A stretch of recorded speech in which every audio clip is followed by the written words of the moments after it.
भूल जाइए पुरानी बत्तीसी को। बत्तीसी निकालने बैठाने का टेंशन खत्म। अब फिक्स दांतों की बत्तीसी इम्प्लांट के द्वारा लगाते हैं डॉक्टर दिनेश गुर्जर। संपर्क करें Gurjar dental clinic, Pandhana road, Khandwa. Madhya Pradesh के खंडवा में आज कांग्रेस के कार्यकर्ताओं ने केवलराम चौराहे पर एक दिवसीय धरना प्रदर्शन दिया। दरअसल इसका उद्देश्य संसद से जो सांसद हैं उनको बाहर करने को लेकर यह विरोध प्रदर्शन जारी है। खंडवा कांग्रेस के कई नेताओं ने अपना अपना वक्तव्य दिया और कहा कि जिस तरीके से इस समय देश में माहौल है वो पूरा तानाशाही वाला है। संसद से सांसदों को बाहर निकाला जाना कहीं ना कहीं लोकतंत्र का हनन है और इसे बचाने के लिए कांग्रेस हमेशा मैदान में रहेगी, ऐसा मौके पर मौजूद कार्यकर्ताओं ने कहा। आइए सिलसिलेवार तरीके से सुनवाते हैं किसने क्या कहा। ठाकुर राजनारायण सिंह जी, इसलिए नहीं है कि कांग्रेस को धरना करना है, यह धरना इसलिए है कि लोकतंत्र की रक्षा करना है।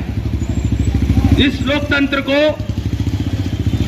हमारी कई पीढ़ियों ने सींच करके स्थापित किया, बनाए रखा, उस लोकतंत्र को ये भाजपा संघ की विचारधारा वाली बीजेपी नेस्तनाबूद करने पे लगी है।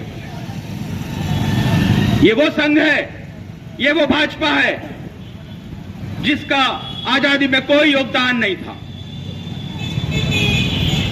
कांग्रेस के लोगों ने, देश के लोगों ने अपना खून पसीना दे करके, अपनी शहादत दे करके इस देश की आजादी ली थी और उस आजादी के बाद इस देश की बीजेपी सरकार ने उनको बर्खास्त किया है, उनको सदन में हिस्सा नहीं लेने दे रहे हैं। अगर सीधा सीधा कारण है कि अगर आप बोलोगे तो आपको निकाल दिया जाओगे। कई बार संसद में गालियों का उपयोग किया गया, हमारे एक सांसद को भद्दी भद्दी गालियां दी गई और उन पर एक ऐसी टिप्पणी करी गई जिसको मैं यहाँ पर बोल भी नहीं सकता हूँ। उन्होंने वहाँ सदन में बोला है, उस पर कोई कार्रवाई नहीं हुई और हमारे सांसदों ने हक के लिए आवाज उठाई तो उनको सारों को उन्होंने सदन से निष्कासित कर दिया। तो यह गलत है, हम इसका विरोध करते हैं और आज हम कांग्रेस पार्टी के सभी कार्यकर्ता, सभी नेता लोग अब हम केवलराम चौराहे पर हम इस चीज़ का विरोध करने के लिए इकट्ठे हुए हैं और हम कह देते हैं कि ऐसी तानाशाही अब नहीं चलेगी। कांग्रेस पार्टी ऐसी तानाशाही को उखाड़ कर फेंक देगी। हम लोगों का एक लक्ष्य है, सिर्फ सेवा का। अगर हमसे इससे कोई छीनेगा तो हम उसको छोड़ेंगे नहीं। आप आपके जितनी शक्ति लगाना हो लगा दीजिए, अब हम डरने वाले नहीं हैं। लोकसभा में तो हम आवाज़ उठाते रहेंगे। हमारा एक ही शेर काफ़ी है, राहुल गांधी जो भी बोलते हैं वो सच बोलते हैं। उन्होंने अभी कुछ दिन पहले अग्निवीर पे भी बोला था, वो भी आज कर्नल ने उन पर ट्वीट करा है और वो बोला था राहुल गांधी ने जो बोला है वो सही बोला है। राहुल गांधी जी की सोच बहुत नेक है और बहुत अच्छे व्यक्ति है। हमारे प्रत्येक सांसद, प्रत्येक कांग्रेस के कार्यकर्ता, सब हमारा एक ही लक्ष्य, हम सेवा करने से नहीं डरते हैं। आप हमें जो तुम्हारे से शक्ति हो, जो तुमसे बनता है वो कर लो, लेकिन हम डरने वाले नहीं हैं। जय हिंद भारत बोल रहे हैं तो जो सांसद विधायक चुने जाते हैं वो असेंबलियों में बोलेंगे। यदि वो असेंबलियों में नहीं बोल पाएंगे तो कहां जाकर अपनी बात रखेंगे और जनता की परेशानियों से कैसे लड़ेंगे, आप बताइए। लड़ाई लड़ने के लिए, संसद में बात रखने के लिए एक आदमी यदि समय मांगता है और उसको उस समय के बाद निलंबन का सामना करना पड़ता है, और एक निलंबन नहीं 146 निलंबन, तो ये लोकतंत्र की हत्या नहीं, ये गला घोट कर आम जनता के हकों की हत्या की गई है।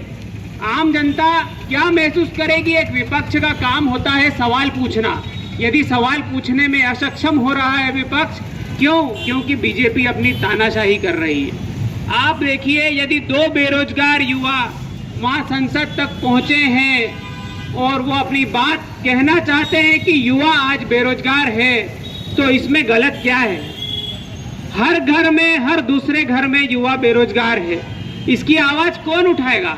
संसद में विपक्ष उठाएगा। यदि बीजेपी चाहती है कि उनके खिलाफ कोई आवाज ना उठाए तो वो सारे सांसदों को निलंबित कर देती है। ऐसा करने से लोकतंत्र नहीं बच पाएगा। मैं जनता से यही निवेदन करना चाहता हूं कि आप सच्चाई को पहचाने, महंगाई को पहचाने, बेरोजगारी को पहचाने, तकलीफों को पहचाने। आज हिंदुस्तान जिस तकलीफों से गुजर रहा है, जिस तानाशाही को झेल रहा है, ऐसी तानाशाही यदि 70 साल पहले हुई होती तो आज शायद हम आजाद ना हुए होते। आज मध्य प्रदेश में सरकार बने हुए कुछ ही हफ्ते हुए हैं और मध्य प्रदेश के विधानसभा में नेहरू जी की फोटो हटाने का किस्सा सामने आया है। आप उस नेहरू की फोटो हटाना चाहते हैं जिसने इसरो की स्थापना की, जिसने IIM बनाए, IIT बनाई और हिंदुस्तान को एक इंटरनेशनल लेवल पे पहचान दिलाई। आप उस नेहरू जी की फोटो हटाकर क्या साबित करना चाहते हैं? हम युवा समझते हैं कि पढ़ाई का महत्व क्या है। आप बीजेपी वाले हम युवाओं को बेरोजगार करना चाहते हैं। बेरोजगार इसलिए करना चाहते हैं कि हम सिर्फ एक झंडा उठाकर आपकी बटन दबाते रहे, ऐसा नहीं होगा। आज का युवा जाग चुका है, आज का युवा समझ चुका है और आज का युवा आपसे बदला जरूर लेगा। जो आप तानाशाही कर रहे हैं इसकी आवाज बुलंद कर कर आपको इस सत्ता से उखाड़ फेंकेगा। को धन्यवाद देता हूं, साधुवाद देता हूं कि इस कांग्रेस की विपरीत परिस्थिति में आप लोग ईंट से ईंट बजा के नरेंद्र मोदी की तानाशाही सही सरकार को चुनौती दे रहे हैं। ये खंडवा की पावन धरती पर लोगों को सोचना पड़ेगा, समझना पड़ेगा कि लोकतंत्र के काले इतिहास में जब इतने सांसदों को बर्खास्त किया जाता है तो आप लोग समझ सकते हैं कि मोदी तानाशाही रवैये का किस मूल्य में अपनी ताकत का दुरुपयोग कर रहा है। नरेंद्र मोदी जी बात करते हैं हर वक्त कि मैंने ये किया। अरे नरेंद्र मोदी वो है कि जिंदे आदमी का नाम है तो स्टेडियम पे तो नरेंद्र मोदी कि मैं रहूं या ना रहूं पर इस देश में मेरा नाम बना रहना चाहिए। वो तानाशाही डरता है, बत्ती बंद करने का नहीं, सब कुछ सुख उसी को चाहिए। उसकी नरेंद्र मोदी जी के कंपटीशन में जो लोग आते हैं उनकी पार्टियों की उनकी बलि चढ़ाई जाती है। मैं नाम नहीं लूंगा, आप लोगों को सबको पता है।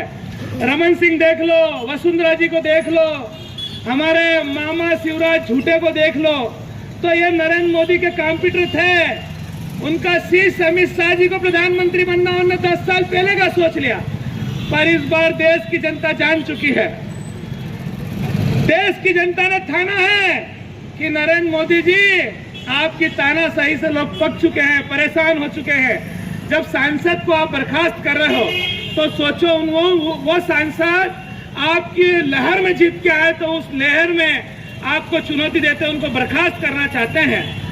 तो मैं समझ सकता हूं कि आपके अंदर डर कितना है। आप चर्चा नहीं करना चाहते हो। लोकतंत्र के उस मंदिर में संसद का क्या महत्व होता है कि अपनी प्रदेश, अपनी लोकसभा क्षेत्र की बात रखे, पर अपना सांसद सुनना ही नहीं चाहता। अपने सांसद को सुनना ही बंद कर दिया। जो नरेंद्र मोदी बोले, अमित शाह बोले वही सही है। देश की जनता क्या बोल रही है वो सुनने के लिए बंद है। नरेंद्र मोदी जी ऐसी कौन सी दिक्कत आ गई थी जो आपने लाल किला बेच दिया, आपने एयरपोर्टों की नीलामी कर दी, आपने अडानी जैसे व्यक्ति पर दाव लगाकर देश पर संकट ला खड़ा कर दिया। राहुल गांधी जी चिल्ला के थक गए, पर आपने उनको भी हटा दिया था। पर देखो कानून इस देश का आज भी है। राहुल जी वापस संसद में आप फिर मुकाबला कर रहे हैं। राहुल जी वो परिवार के साथी हैं जिन्होंने उनके परिवार के प्रधानमंत्री का पद क्या होता है वो उनकी माता राम ने छोड़ा है। राष्ट्रीय अध्यक्ष पद कर रहे और उनकी हार उन्होंने पद छोड़ा है। तो त्याग, तपस्या वो क्या होती है वो राहुल गांधी जी ने जो बताई है। दोनों भाई बहन पर टारगेट बनाते हैं कि परिवारवाद की बात होती है। अरे सबसे बड़ा परिवार तो जैसा कर रहा है, जैसा क्रिकेट की दुकान में मेन बैठ के बैठा है। क्यों बैठा है? आपका एक ही परिवार जब विधायक और सांसद के टिकट बंटते हैं तो परिवार की बात आती, जैसा को इतने बड़े पद पर क्यों बिठा रखा है, ये भी सोचने वाली बात है। मैं कम शब्दों में अपनी बात खत्म करना चाहता हूं। जो आने वाला समय का चुनाव होगा वो भारतीय जनता पार्टी वर्सेस आम जन का होगा। आम जन को ठानना पड़ेगा कि रोजगार पे बात करें, शिक्षा पे बात करें, अस्पताल पे बात करें, ना कि हिंदू मुसलमान पे बात करें। नरेंद्र मोदी का एक फंडा है कि देश को कैसे बांटा जाए, कैसे लड़ाया जाए, उस भाव में अब जनता समझ चुकी है। इस बार आने वाले लोकसभा चुनाव में गठबंधन की सरकार बनेगी। कांग्रेस पार्टी हर दम हर वर्ग के लिए तत्पर खड़ी है, मजबूती से खड़ी है। मैं अपने सभी परिवारजन के चरणों में प्रणाम करता हूं। मुझे यहाँ बुलाया, इतना सम्मान दिया, उसके लिए बहुत बहुत धन्यवाद। जय हिंद, जय भारत। जी हाँ, अब दांतों की बत्तीसी की समस्या से पाएं निजात। बार बार बत्तीसी निकालने और बैठाने की झंझट से पाइए मुक्ति। अब फिक्स बत्तीसी इम्प्लांट के द्वारा लगवाएं अपने ही शहर खंडवा में। जब डॉक्टर दिनेश गुजर हैं, तो टेंशन किस बात की। अधिक जानकारी के लिए संपर्क करें गुजर dental clinic, Pandhana road, Khandwa.